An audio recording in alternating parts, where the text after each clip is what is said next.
A big hello to my YouTube family. Welcome to Diva Classes. This is Divya Wadhwani, your English teacher. Today we'll be doing the important questions of Story of an Hour. The first question in this is taken from the question paper of 2019. सिर्फ एक ही बार story of an hour आई है उसमें, क्योंकि सिर्फ 2019 और 20 से ही इसको 19 से ही ये वाला जो पार्ट है इसको इंट्रोड्यूस किया गया था, the echoes reveries and tempest वाला पार्ट.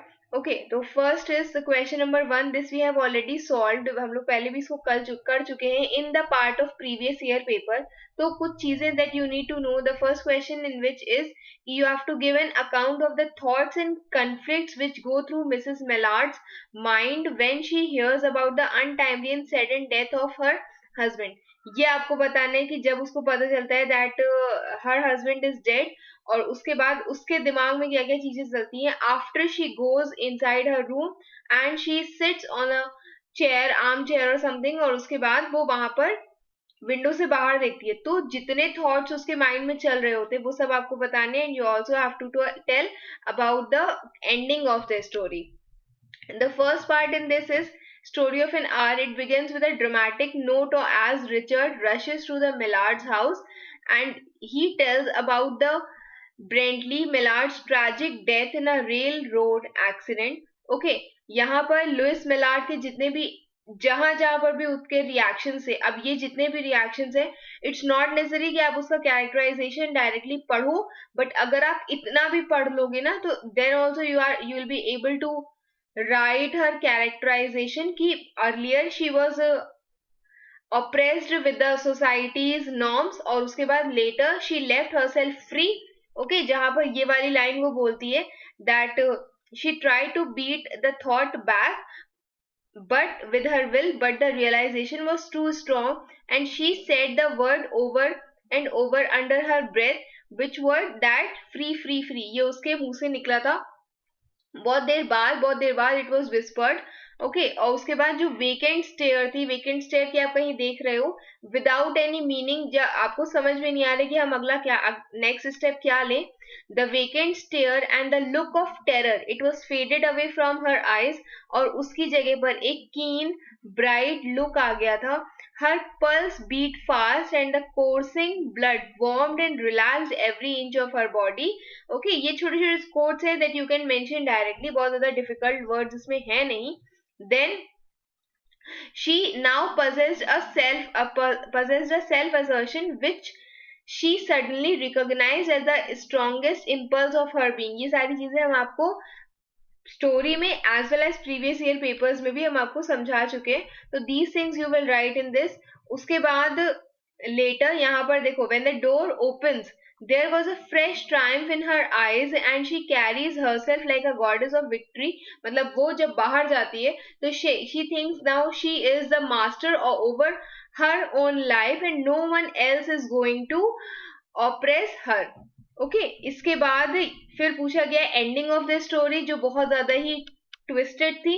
फर्स्ट थिंग उसमें क्या लिखा है कि it was not peaceful at all. ये जो पूरे स्टेटमेंट है this have been taken from the council's website itself, तो आप इसको पूरा पूरा भी प्रिपेयर कर सकते हो. वहां पर क्या होता है, एक क्लाइमेटिक ट्विस्ट होता है. क्लाइमेटिक ट्विस्ट मतलब कि क्लाइमैक्स उसका कैसा होता है.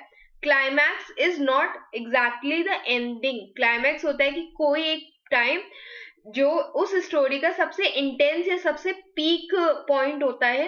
तो it was the twist, the reversal shatters Lois's vision of her new life and ironically creates a tragic ending of what initially appeared to be a lucky turn of events. मतलब पहले उसको लगा था स्टार्टिंग में कि her husband has died, तो उसके बाद वो एक लाइफ देख रही थी अपनी पूरे न्यू विजन वाली. न्यू विजन उसको दिख रहा था कि अपनी पूरी लाइफ उसके सामने, लॉन्ग प्रोसेशन ऑफ इयर्स है उसके सामने जो इसको जीना है, और and she will be free. But यहाँ पर लकली व्हाट हैपेंड कि एवरीथिंग टर्न्ड अराउंड और वो पूरा एक ट्रैजिक एंडिंग में चेंज हो गया था.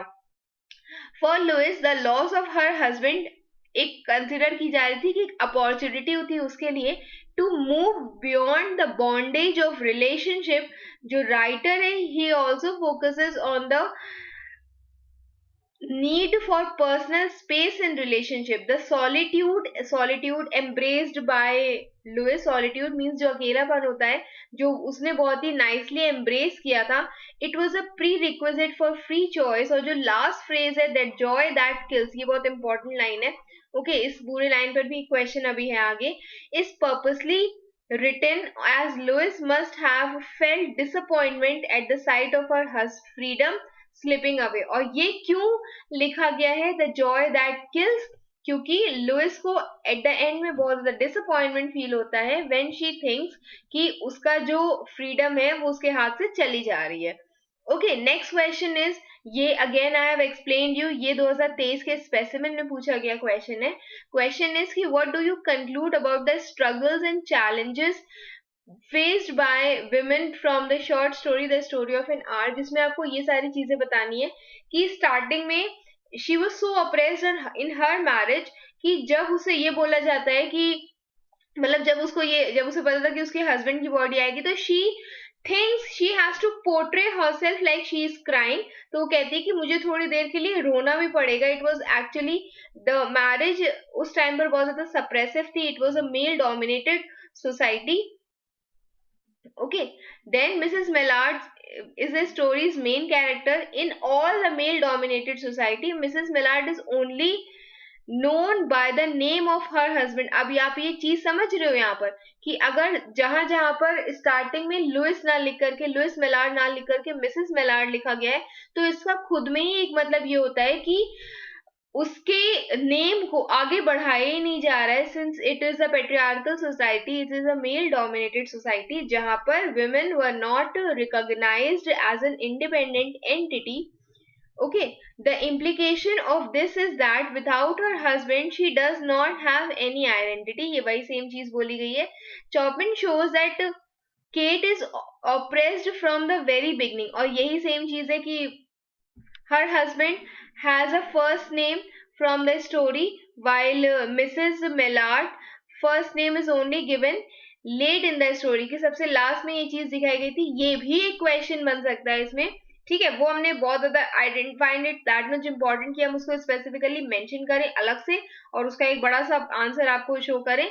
लेकिन ये this can also be a question कि मिसेस मेलार्ड का फर्स्ट नेम इसमें क्यों नहीं यूज किया गया. वही सेम चीज है that as a marriage as a operation, और यहाँ पर इंडिविजुअल आइडेंटिटी नहीं शो की गई है. Of home, of Mrs. Millard, Lewis Millard.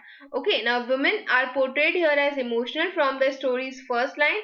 The author writes, knowing that Mrs. Millard was afflicted with a heart trouble, great care was taken to break to her as gently as possible the news of her husband's death. यहाँ पर ये show किया जाता है कि Mrs Maillard के अंदर emotional strength नहीं थी and she was too weak to bear the news of her husband's death.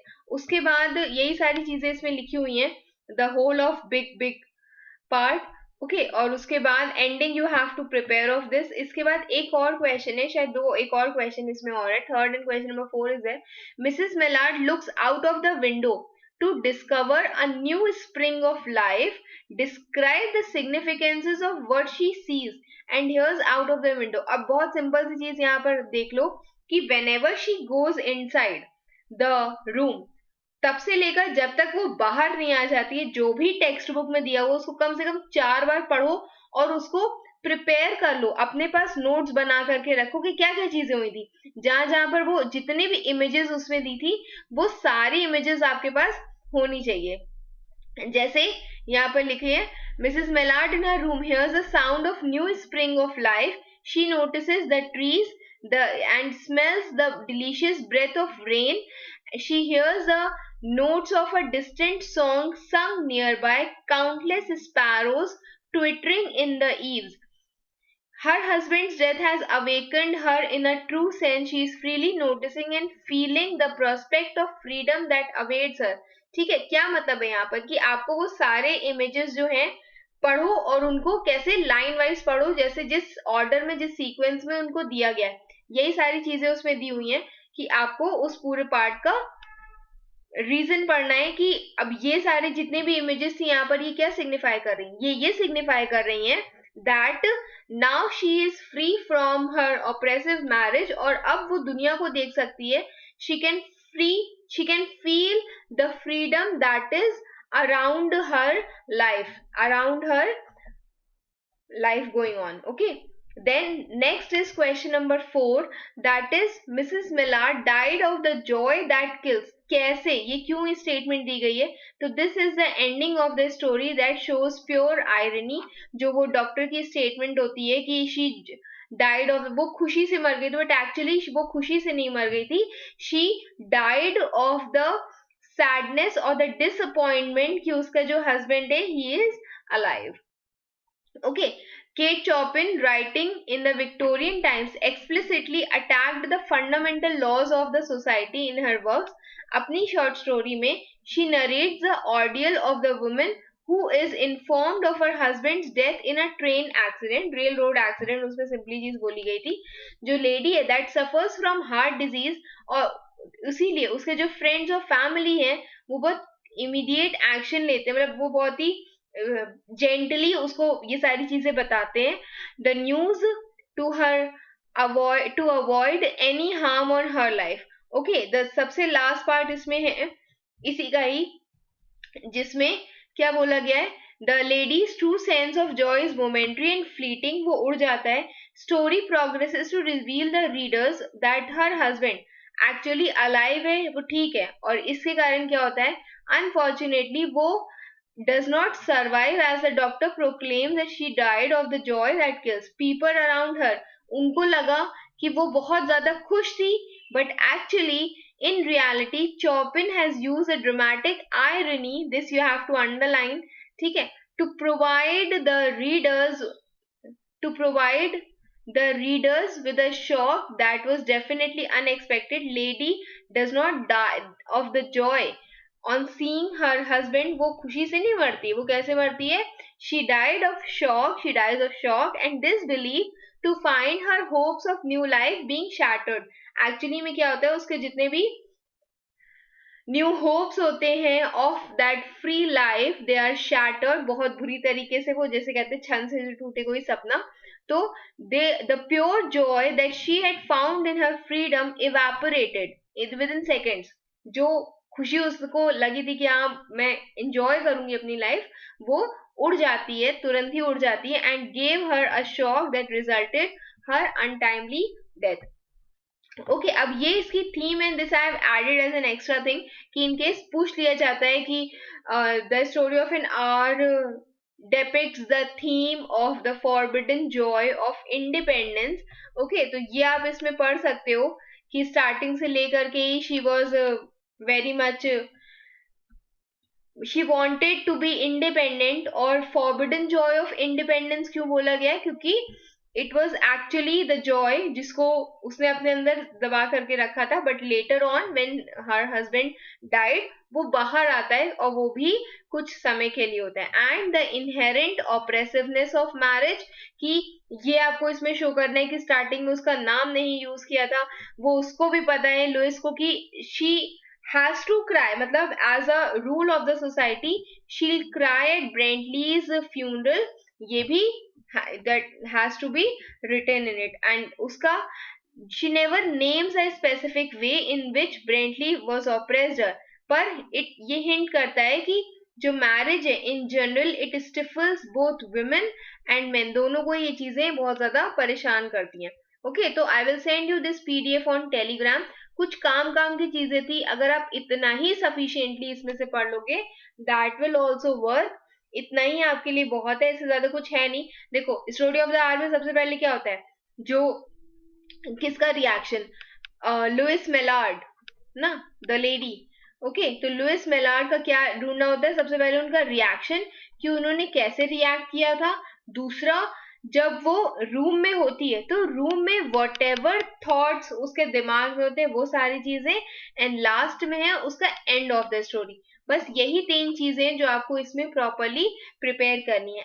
And that too not from any other place, just keep reading the text part that you have okay बहुत ज्यादा आप hint ले सकते हो theme and all की, but इतना ही sufficient है आपके लिए. तो I hope you have understood this much. कुछ नहीं समझ में आया है तो you can mention it in the comment box. और कुछ पूछना है, you can also mention in the comment box. If there is any problem in any of the topics of English, you can mention it in the comment box, and I'm surely gonna work on it. Till then, keep preparing for your boards. Okay, बहुत कम ही दिन रह गए हैं. It's 30 today. So best wishes. Thank you.